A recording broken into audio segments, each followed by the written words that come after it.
سے پہلا معلم، سب سے پہلا مدرس اور سب سے پہلا استاد اور سب سے پہلا طالب علم دو ہے، اور وہ کون ہے؟ سب سے پہلا طالب علم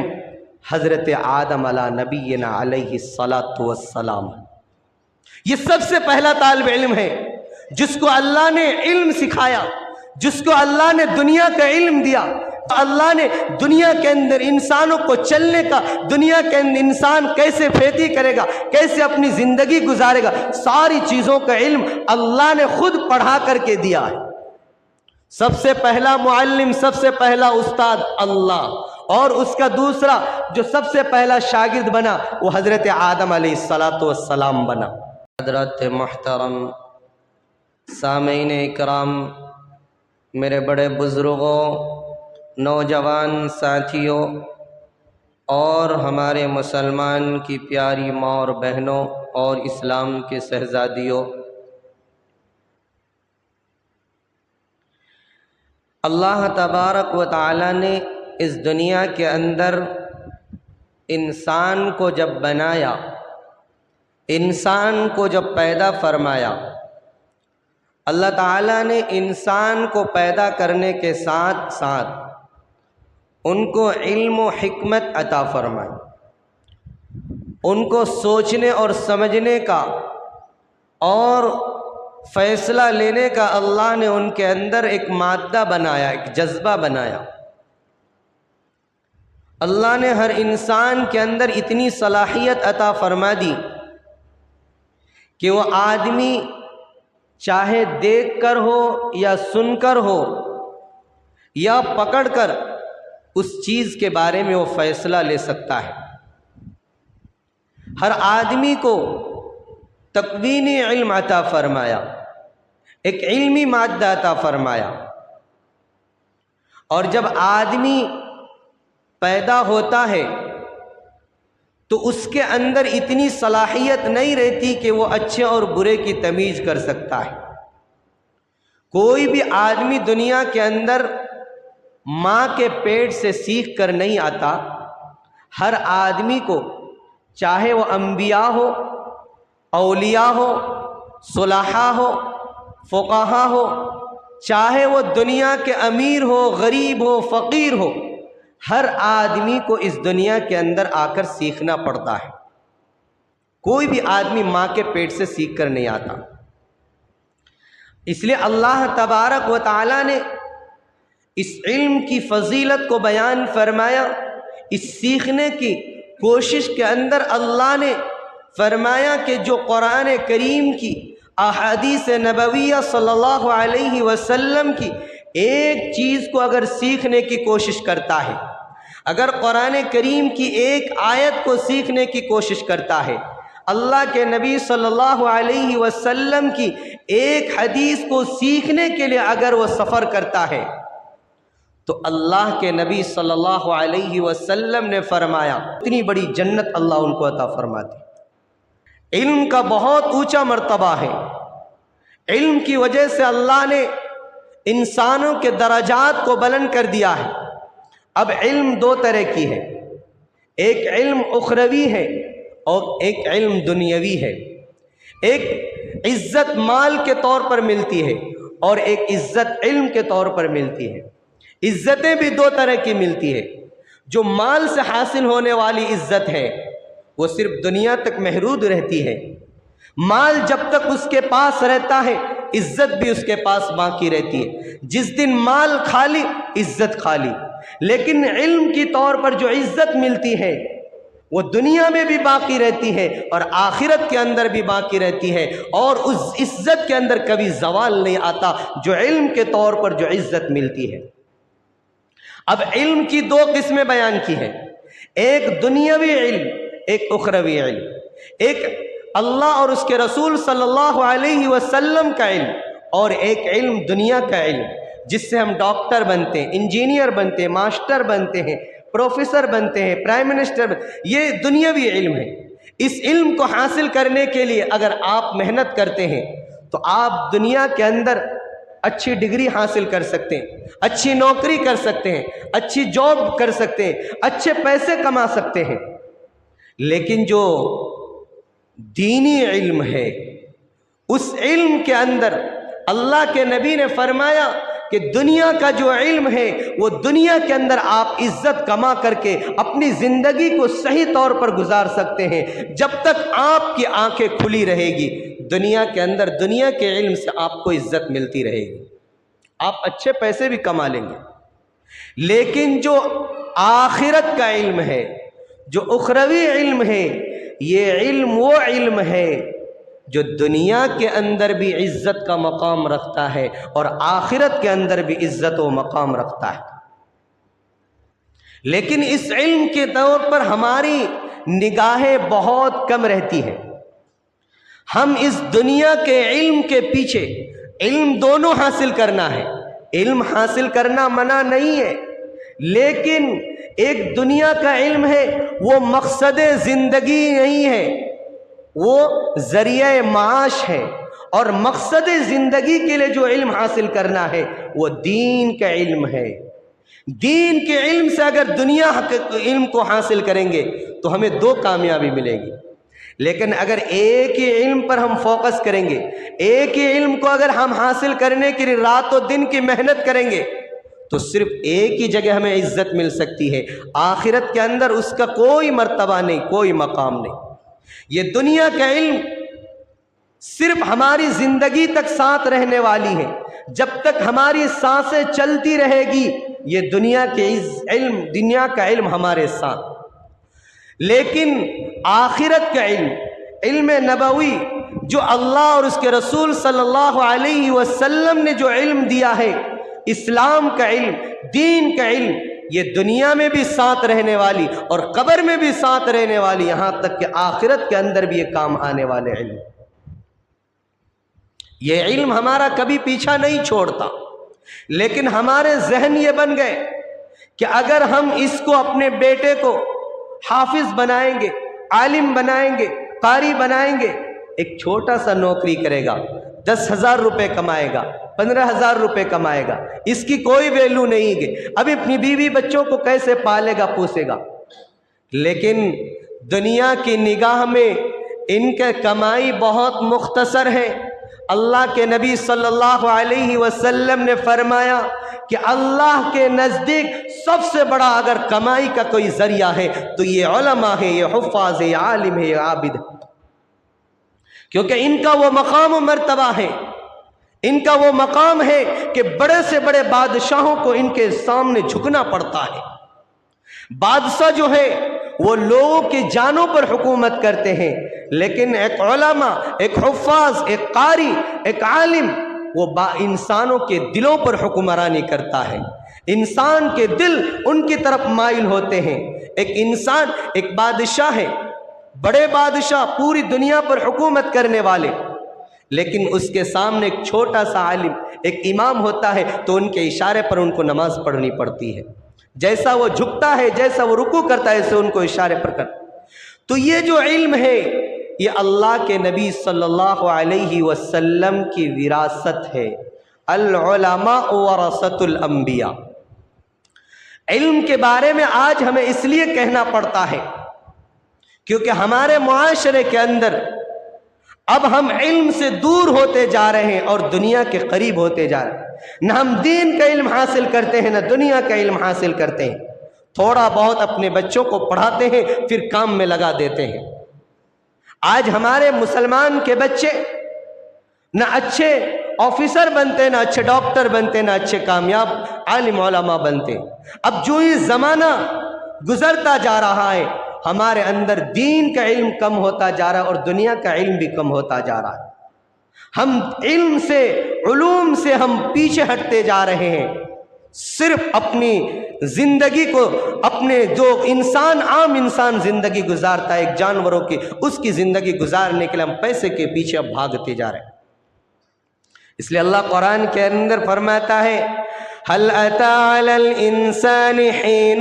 من الدهر لم يكن شيئا مذكورا إنا خلقنا الإنسان من نطفة أمشاج نبتليه فجعلناه سميعا بصيرا۔ اللہ تبارک و تعالی نے انسان کو جب بنایا، انسان کے اوپر ایک زمانہ ایسا گزرا کہ وہ کچھ بھی نہیں تھا، گوشت کا ایک لوتھڑا تھا۔ اِنَّا خَلَقْنَا الْإِنسَانَ مِن نُطْفَةٍ أَمْشَاجٍ نَبْتَلِيهِ فَجَعَلْنَاهُ سَمِيعًا بَصِيرًا۔ اللہ نے انسان کو ایک ناپاک قطرے سے، اللہ نے ان کو ایک ماں اور باپ کے ملن کے ذریعے سے، ایک نطفے سے اللہ نے ان کو پیدا کیا۔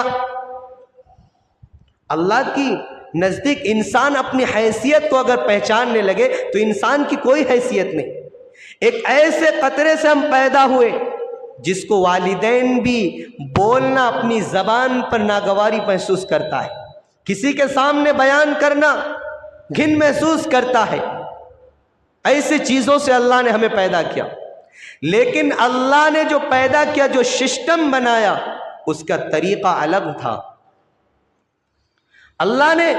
اِنَّا جَعَلْنَاهُ فرمایا کہ جب میں نے تمہیں بنایا، ایک خون کا لوتھڑا تھا، ایک جمع ہوا خون تھے تم اپنے ماں کے پیٹ میں، تمہاری کوئی حیثیت نہیں تھی، تمہارا کوئی مقام و مرتبہ نہیں تھا۔ پھر میں نے اس گوشت کے لوتھڑے کے اندر تمہارے ماں کے پیٹ کے اندر ایک پرورش بنایا کہ انسان کی شکل میں بنا کر کے میں نے پیدا کیا۔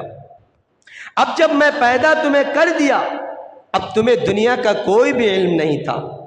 تم دنیا کی چیزوں کو نہیں جانتے تھے، تم دنیا کے بہاروں کو نہیں جانتے تھے۔ اللہ نے فرمایا کہ میں نے تمہارے آنکھ بنائے، ناک بنائے، کان بنائے، اور اس کے اندر سننے اور دیکھنے اور زبان سے چکھنے کی میں نے صلاحیت رکھ دی۔ اور جب بچہ پیدا ہوتا ہے، نہ بچہ بولنا جانتا ہے، نہ چلنا جانتا ہے، نہ پھرنا جانتا ہے، تو اللہ فرماتا ہے کہ میں نے تمہارے والدین کے دل کے اندر تمہارے ایک ایسا کنیکشن جوڑ دیا کہ تمہاری زبان پر میں نے رونے کی صلاحیت پیدا کر دی۔ اب جب تم روگے تو تمہاری والدین تمہارے رونے کی وجہ سے پہچان جائیں گے کہ میرے بچے کو بھوک لگی کہ ان کو دودھ پلانا۔ اب تمہارے والدین تمہیں سلا دیے، تم روگے تو تمہاری والدین تمہاری رونے کی آواز کو پرکھ لیں گے، سمجھ جائیں گے کہ میرے بچے کو پیشاب کی ضرورت ہے، میرے بچوں کو پاخانہ کی ضرورت ہے۔ تو یہ میں نے علم کی صلاحیت یہ بلا واسطہ دیا، تمہیں سیکھنے کی ضرورت نہیں پڑی، خود بخود میں نے تمہارے آنکھوں کے اندر وہ صلاحیت پیدا کر دی، تمہاری زبان کے اندر، تمہارے پیٹ کے اندر یہ صلاحیت پیدا کر دی کہ اگر بھوک لگے گی تو تم روگے، اور اس رونے کی آواز کو سن کر تمہارے والدین تمہیں دودھ پلائیں گے۔ تمہارے والدین تمہیں اگر منہ پیشاب کی جگہ سوئے ہو تو اس کی جگہ کو صاف کر کے تمہیں سوکھی جگہ اس پر سلائیں گے۔ پھر آگے اللہ فرماتا ہے کہ ایک زمانہ ایسا آتا ہے جب تم بڑے ہو جاتے ہو، اب تمہیں علم حاصل کرنے کی ضرورت پڑتی ہے، اب تمہیں سیکھنے کی ضرورت پڑتی ہے۔ ایک چیز وہ ہے جو میں بغیر سیکھے عطا کیا، کان سے سننے کے بعد میں تمہیں پتہ لگا دیا کہ فلاں چیز یہ کہا، یہ چیز ہو گیا۔ زبان میں چکھنے کی صلاحیت میں نے دی، تم سبزی، ترکاری، نمک، مرچ کو چکھ کر کے بتا سکتے ہو، کیونکہ اس چیز کو سیکھنے کی ضرورت نہیں، تمہاری زبان کے اندر میں نے صلاحیت پیدا کر دی کہ مرچ تیز ہے یا نمک تیز ہے، تم چکھ کر کے بتا سکتے ہو۔ آنکھ کے اندر میں نے تمہاری یہ صلاحیت پیدا کر دی کہ تم دیکھ کر آگے فیصلہ کر سکتے ہو کہ گڑھا ہے، رات ہے، دن ہے، اندھیرا ہے، روشنی، یہ چیزوں کو تم دیکھ کر کے پہچان سکتے ہو۔ ہاتھ کے اندر میں نے تمہارے یہ صلاحیت پیدا کر دی کہ تم چھو کر کے بتا سکتے ہو کہ یہ چیز سخت ہے، یہ چیز نرم ہے، یہ چیز گرم ہے، یہ چیز ٹھنڈا ہے۔ تو اللہ فرماتا ہے کہ کچھ چیزیں ایسی ہیں جس کو میں بغیر کسی سیکھے، بغیر کسی مشقت کے میں نے تمہیں دے دیا۔ اب لیکن کچھ چیزیں ایسی ہیں جس کو تمہیں سیکھنے کی ضرورت پڑے گی، اور جب تک نہیں سیکھو گے وہ چیز تمہارے اندر حاصل نہیں ہوگی۔ اللہ کے نبی صلی اللہ علیہ وسلم نے فرمایا، اللہ قرآن کے اندر فرماتا ہے يَرْفَعِ اللَّهُ الَّذِينَ آمَنُوا مِنْكُمْ وَالَّذِينَ أُوتُوا الْعِلْمَ دَرَجَاتٍ، کہ جب انسان علم کو سیکھنے کی کوشش کرتا ہے، جب آدمی علم کی تلاش میں نکلتا ہے، اللہ تبارک و تعالی ان کے درجات کو بلند فرما دیتے ہیں۔ حضرت آدم علی نبینا علیہ الصلاۃ والسلام اس دنیا کے سب سے پہلا انسان، سب سے پہلا شخص۔ دنیا کے اندر جب ہمارے بچے علم کے اندر اچھے مارکس لے کر آتے ہیں، SLC کے اندر ہمارا بچہ پاس ہو جاتا ہے، سارے سوالات کے جواب دے دیتے ہیں، تو گورنمنٹ کی طرف سے ہمارے بچے کو ایک عطیہ دیا جاتا ہے، ایک گفٹ دیا جاتا ہے۔ اگر وہ شہر چیمپئن کرتا ہے، اسکول چیمپئن کرتا ہے، تو اس کو گولڈ میڈل دیا جاتا ہے، ایک ایسا انعام دیا جاتا ہے۔ ہماری کوشش رہتی ہے، ہمارے بچوں کی کوشش رہتی ہے، گورنمنٹ کی کوشش رہتی ہے، اسکول چلانے والوں کی کوشش رہتی ہے، مدارس کو چلانے والوں کی کوشش رہتی ہے کہ جب ہمارے بچے پڑھ کر فارغ ہو جائے اور جب وہ امتحان کے اندر اعلیٰ نمبرات سے کامیابی حاصل کرے، تو ہم ان کو ایک ایسا گفٹ دیں گے، ایک ایسا تحفہ دیں گے کہ وہ اپنے گھروں پر سجا کر کے رکھیں گے اور زمانوں تک اس گفٹ کو، اس تحفے کو یاد کریں گے۔ ایک میڈل بنا کر کے دیتے ہیں، ایک سرٹیفکیٹ بنا کر کے دیتے ہیں، تاکہ ہمارا بچہ، ہمارا یہاں سے فارغ ہوا بچہ، ہمارا پڑھا ہوا بچہ ہمیں زمانوں تک یاد کر کے رہے کہ ہم نے فلاں اسکول میں کامیابی حاصل کی، ہم نے فلاں کالج کے اندر کامیابی حاصل کی، ہم نے فلاں مدرسے کے اندر کامیابی حاصل کی۔ ہر ادارے کو چلانے والے کی ایک کوشش رہتی ہے کہ جب میرا بچہ میرے ادارے سے فارغ ہو کر جائے، جب کامیابی نمبرات سے حاصل، اعلیٰ نمبرات سے حاصل کر لے، سارے سوالات کے جواب دے دے، تو ان کو ایک ایسا تحفہ دیا جائے کہ ان کے والدین، ان کے رشتہ دار، ان کے پریوار، ان کے اعزا و اقربا زمانوں تک ان کو یاد کرتا رہے۔ رہتی کہ نہیں؟ ہم سب کی کوشش رہتی ہے، ہر والدین کی کوشش رہتی ہے کہ میرا بچہ اعلیٰ نمبرات سے کام، ہر استاد کی، ہر ماسٹر کی، ہر پڑھانے والے کی کوشش رہتی ہے کہ جو بچہ میرے پاس پڑھتا ہے وہ اعلیٰ نمبرات سے کامیابی حاصل کرے، کیونکہ جب بچہ پاس ہوتا ہے، کامیابی حاصل ہوتا ہے، تو بچے کی تو نام ہوتی، بچے کے ساتھ ساتھ استاد کا بھی عزت و مقام ہوتا ہے، اس کے استاد کی بھی، اس کے والدین کے، اور جس ادارے میں پڑھتا اس ادارے کا بھی نام روشن ہوتا ہے۔ تو اسی طرح سب سے دنیا کا جو پہلا اسٹوڈنٹ ہے، جو سب سے پہلا طالب علم ہے، جو سب سے پہلا طالب علم، آج ایک عجیب سی بات سن رہے ہوں گے آپ، اور سب سے پہلا معلم، سب سے پہلا مدرس اور سب سے پہلا استاد اور سب سے پہلا طالب علم دو ہے، اور وہ کون ہے؟ سب سے پہلا طالب علم حضرت آدم علی نبینا علیہ الصلاۃ والسلام، یہ سب سے پہلا طالب علم ہے جس کو اللہ نے علم سکھایا، جس کو اللہ نے دنیا کا علم دیا، جس کو اللہ نے تجارت کا علم دیا، جس کو اللہ نے عفت و پاکدانی کا علم دیا، جس کو اللہ نے شریعت کا علم دیا، جس کو اللہ نے عقائد کا علم دیا، جس کو اللہ نے دنیا کے اندر انسانوں کو چلنے کا، دنیا کے اندر انسان کیسے کھیتی کرے گا، کیسے اپنی زندگی گزارے گا، ساری چیزوں کا علم اللہ نے خود پڑھا کر کے دیا ہے۔ سب سے پہلا معلم، سب سے پہلا استاد اللہ، اور اس کا دوسرا جو سب سے پہلا شاگرد بنا وہ حضرت آدم علیہ الصلاۃ والسلام بنا۔ اب یہ کیسے بنا میرے دوستو؟ یہ طالب علم اور استاد کیسے بنا؟ اس کے پیچھے بڑا لمبا واقعہ، لیکن میں مختصر کر کے سناتا ہوں۔ اللہ تبارک و تعالیٰ نے سب سے پہلے اس دنیا کو بنانے کے لیے حضرت آدم علی نبینا علیہ الصلاۃ والسلام کو بنانے کا فیصلہ کیا۔ ابھی بنایا نہیں، فیصلہ کیا، فرشتوں کو بلایا، شیطان بھی آیا، فرمایا انی جاعل فی الارض خلیفہ۔ فرشتوں کے سامنے اللہ نے اپنا ایک ارادہ رکھا، اپنا ایک تجویز رکھا کہ انی جاعل فی الارض خلیفہ، اے فرشتوں کی جماعت، میں دنیا کے اندر ایک خلیفہ بنانا چاہتا ہوں، اپنا ایک نائب بنانا چاہتا ہوں، بتاؤ تمہاری کیا رائے ہے؟ نحن نسبح بحمدک ونقدس لک۔ فرشتوں نے کہا قال اتجعل فیہا من یفسد فیہا ویسفک الدماء، کہ اللہ آپ ایک ایسی مخلوق کو پیدا کرنا چاہتے ہیں، ایک ایسے انسان کو بنانے کی تجویز رکھ رہے ہیں جو دنیا کے اندر جا کر کے فتنہ فساد کریں گے، جو لڑائی جھگڑا کریں گے۔